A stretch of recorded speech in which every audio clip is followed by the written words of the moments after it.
trick that will make you a better communicator for the rest of your life. Don't let people's words distract you from what they really mean. It's kind of funny because we've been taught our whole lives, you listen, you've got to listen. Listening's important. Listen to what I'm saying. You didn't listen. In order to really listen, don't listen so carefully to someone's words. If you really want to understand people, we need to stop listening so carefully to their words because words are often misleading. At the heart of excellent leadership lies this amazing skill of communication. It's the most important skill a leader can have, and it's one that requires a lot of training and effort. Since most people in a supervisor role are not good communicators, and since this skill is so critical, most people will see enormous rewards by improving their ability to communicate. What do I mean by communication? Well, communication includes all of the ways that people and animals share information. So I mean it very broad definition. All the ways we share information. That's communication. But speaking, and words in particular, while they are our most familiar form of communication, are really only a small fraction of what makes up communication as a whole. And often, they're not the most powerful or reliable parts of communication. So instead, communication is made up of a whole bunch of verbal and nonverbal techniques. And one of my goals for this lesson is just to ask you to become more aware of all these different kinds of communication.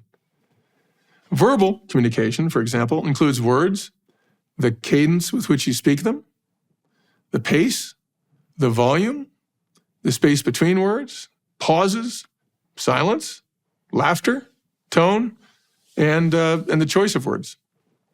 Nonverbal communication includes touch, absence or presence of eye contact, gestures, body language, spatial proximity, so how close you are, silence, ignoring behaviors, or a person's presence or absence, posture, facial expressions, actions, and even pheromones and smells can be a form of communication. But all of these many types of communication are so critical, in fact, that I want to tell you a trick that will make you a better communicator for the rest of your life. Don't let people's words distract you from what they really mean. Yes, you heard me correctly. I said, don't let people's words distract you from what they really mean. I'm actually asking you, in order to really listen, don't listen so carefully to someone's words. If you really want to understand people, we need to stop listening so carefully to their words because words are often misleading. As everybody, all of us, succumb to certain societal pressures about what is and what is not appropriate to say to someone. We've all practiced being deceptive with our words.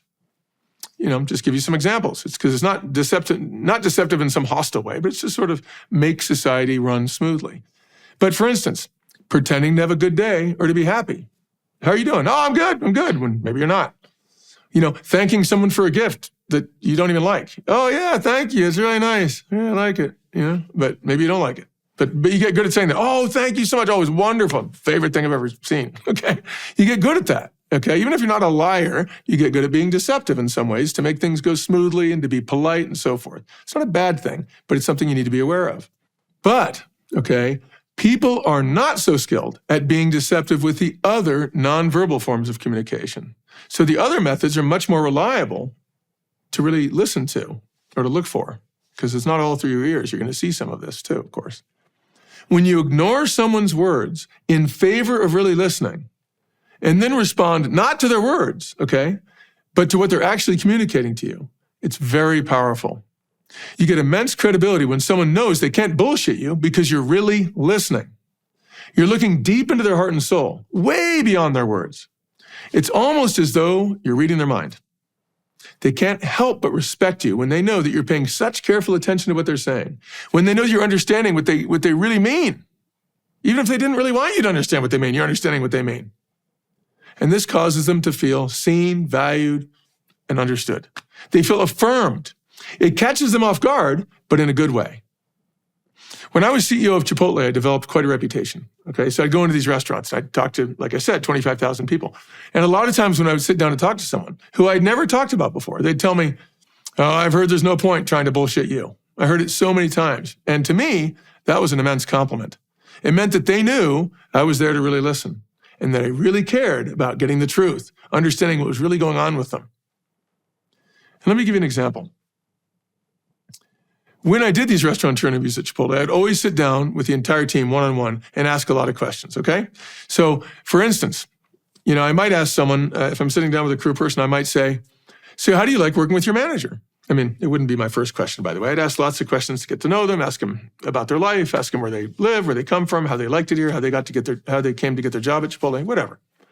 But then I might say something like, so how do you like working with your manager? And they might say something, listen to the words, but then listen beyond the words. They might say something like, oh, it's pretty good. Or they might say, oh, it's good. Well, the tone with which I just said that made it totally obvious that they didn't like it at all. So I'd say something in response like, oh, so it's not that great. Why not? And they'd usually laugh at me. They'd be like, what? I didn't say that. And I'd say, yeah, you did. And then they knew I'd caught them, but they wanted to be caught. Okay? People have a huge desire to tell the truth. They want the truth to come out, but only if there's someone on the other end of their communication who's really wanting to know the truth. I wanted to be that person. I wanted to work really, really hard to earn that reputation of being a person who really, really listened and really cared, because I did. But I wanted that reputation. I was glad to have that reputation. I didn't want people to try to bullshit me. I wanted to know what was really going on.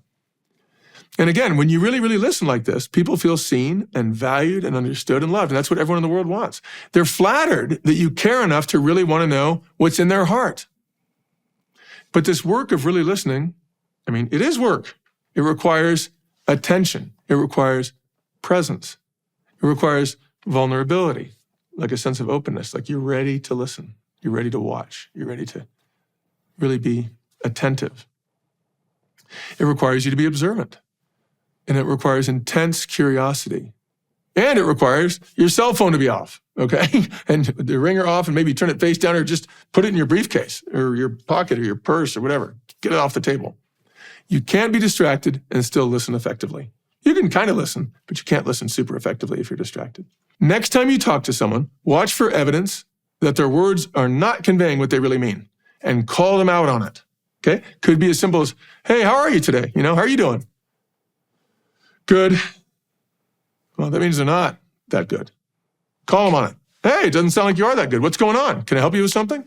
Everything okay at home? So as you listen to people in your daily life, identify occasions where you can tell that someone's underlying meaning, what they really mean, or what's really going on, is inconsistent with their words. And in some way, any way you want, make it clear to them that you're listening deeply enough and that you know what they're really communicating. Okay? So that's number one. Try that exercise. Go ahead and write it in your journal. Write what you said, what the response was in words, and what led you to believe that the words were not accurate. Okay? And write down why you thought they were not accurate. Then write how you called the person out on it, and then what the result was. I think what you're going to find is that the person's like, whoa, that's cool. You were really listening. You really cared about what was really going on with me. Okay? Next. This one's kind of funny, okay? But try it. Say the words, I love you, to someone that you love.